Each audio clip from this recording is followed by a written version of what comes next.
എറണാകുളം ആലുവയിൽ 5 വയസ്സുകാരിയെ ക്രൂരമായി കൊലപ്പെടുത്തിയ കേസിലെ പ്രതിക്ക് വിയൂർ ജയിലിനുള്ളിൽ മർദ്ദനമെന്ന വാർത്തയാണ്. അസ്ഫാകാലത്തിനാണ് മർദ്ദനമേറ്റത്.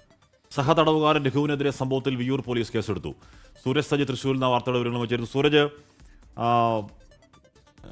ഈ പറയുന്ന രീതിയിൽ നന്നായി എന്ന് പറയുന്ന നിയമവിരുദ്ധമാകും. നിയമവിരുദ്ധമായി അങ്ങനെ ചെയ്തുകൂടാ, അങ്ങനെ ജയിലിനകത്തിട്ട് അടിച്ചുകൂടാ അസ്ഫാകാലത്തിനെ. സൂരജ്,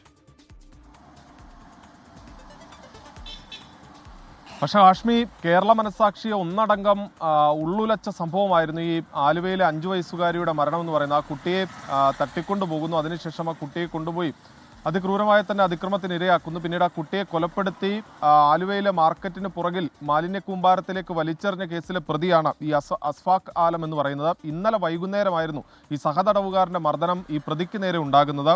ഡി ബ്ലോക്കിലെ 4-ാം സെല്ലിന് സമീപത്ത് സെല്ലിന് മുൻപിലത്തെ വരാന്തയിലൂടെ വരികയായിരുന്നു ഈ അസ്ഫാക് ആലം. ആ സമയത്താണ് കോട്ടയം സ്വദേശിയായിട്ടുള്ള രാഹിൽ രഘു എന്ന് പറയുന്ന സഹതടവുകാരൻ ഈ അസ്ഫാക്കിനെ മർദ്ദിക്കുന്നത്. നീ കുട്ടികളെ ആക്രമിക്കും അല്ലേ എന്ന് പറഞ്ഞുകൊണ്ടായിരുന്നു ഈ മർദ്ദനം. കയ്യിലുണ്ടായിരുന്ന കൊലപാതക കേസിലെ പ്രതിയല്ലേ, നീ കുട്ടിയെ ആക്രമിക്കും അല്ലേ എന്ന് പറഞ്ഞുകൊണ്ടായിരുന്നു ഈ കയ്യിൽ കരുതിയിരുന്ന സ്പൂൺ ഉപയോഗിച്ച് മുഖത്തും മൂക്കിലും ആഴത്തിലേറിയ മുറിവ് ഏൽപ്പിച്ചതെന്നുള്ളതാണ് പറയുന്നത്. പിന്നീട് പരിക്കേറ്റ ഈ പ്രതിയെ തൃശ്ശൂർ മെഡിക്കൽ കോളേജ് ആശുപത്രിയിലേക്ക് മാറ്റുകയും ചെയ്തിട്ടുണ്ട്. ഈ സംഭവവുമായി ബന്ധപ്പെട്ടുകൊണ്ട് ഇപ്പോൾ വിയൂർ പോലീസ് കേസെടുത്തു എന്നുള്ളതാണ് പറയുന്നത്. ഈ പരിക്കേറ്റ പ്രതി ഇപ്പോഴും തൃശ്ശൂർ മെഡിക്കൽ കോളേജ് ആശുപത്രിയിൽ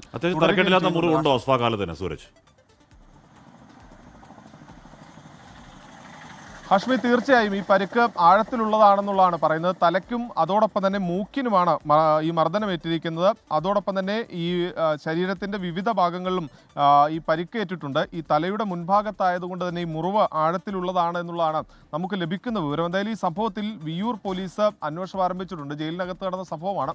എന്നാൽ പോലും ഈ വിഷയത്തിൽ കേസെടുത്ത് സ്വാഭാവികമായ ഒരു നടപടിക്രമമാണ്. FIR അടക്കം രജിസ്റ്റർ ചെയ്തുകൊണ്ട് ഇപ്പോൾ ഈ കോട്ടയം സ്വദേശിയായിട്ടുള്ള രാഹുൽ രഘുവിനെതിരെ നടപടിയുമായി മുന്നോട്ട് പോകാനാണ് പോലീസിന്റെ തീരുമാനം. ഒന്ന്, ഇതിലേറ്റവും പ്രധാനപ്പെട്ട കാര്യം ഈ കേരളത്തിൽ ഞെട്ടിച്ച ഒരു സംഭവമായിരുന്നു അന്ന് ഈ ആലുവയിൽ 5 വയസ്സുകാരിയെ തട്ടിക്കൊണ്ടുപോയ സംഭവം. അന്ന് ആ ഘട്ടത്തിൽ കുട്ടിയെ കാണാനില്ല എന്ന് മാത്രം പരാതി. ഒരു നാടടങ്കം ആ കുട്ടിയെ തിരിച്ചു കൊണ്ടുവരുന്നതിന് വേണ്ടി രാത്രിയൊക്കെ വലിയ തിരച്ചിലുകളും മറ്റുമൊക്കെ നടന്ന് എല്ലാവരും കാത്തിരിക്കുന്നതിനിടയിലായിരുന്നു അന്ന് ആലുവയിലെ ഈ മാർക്കറ്റിന് സമീപമുള്ള മാലിന്യ കൂമ്പാരത്തിൽ നിന്ന് ഈ കുട്ടിയുടെ മൃതദേഹം കണ്ടെത്തി. മൂക്കിടിച്ച് പരത്തിയെന്നാണ് പറയുന്നത്. മൂക്കിടിച്ച് പരത്തി, മൂക്കിലൊക്കെ നല്ല മുറിവ്, തലയ്ക്കൊക്കെ നല്ല മുറിവുണ്ട്, കൈ ശരിക്കും കൊടുത്തെന്നാണ് പറയുന്നത്. ഞാൻ പറഞ്ഞൊക്കെ ജയിലിനകത്താണ് നിയമവിരുദ്ധമാണ് അങ്ങനെ ചെയ്തുകൂടാ. പക്ഷേ ഒരു കാര്യം ഉറപ്പാണ്, നമ്മുടെ എന്താണ് പ്രൊഫഷണൽ ജീവിതത്തിൽ അങ്ങനെ അത്രത്തോളം കരഞ്ഞുപോയ, ഉള്ളുലച്ചു പോയ, ദീർഘദിവസങ്ങളിൽ അത് ബാധിച്ച എന്ന് പറഞ്ഞാൽ ഈ ആലുവ മാർക്കറ്റിൻ്റെ ആ മൂലയ്ക്ക് ഞാൻ പോയി കണ്ടാണ് കുഞ്ഞിനെ. ആ കിടപ്പ് കണ്ട അത് സഹിക്കാൻ പറ്റില്ല.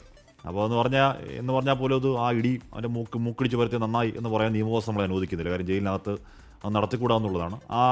എന്താണ് ഈ പറഞ്ഞ പ്രതിയെ, ആ നരാധമനെ ഇടിച്ച് മൂക്ക് പരത്തിയ ആൾക്കെതിരെയുള്ള നിയമ നടപടിയുടെ വഴിക്ക് പോട്ടെ. പക്ഷേ ഇയാൾ ചെയ്തത് നമ്മൾക്ക് പൊറുക്കാനാവാത്ത കുറ്റമാണ് കേട്ടോ, തർക്കമില്ല.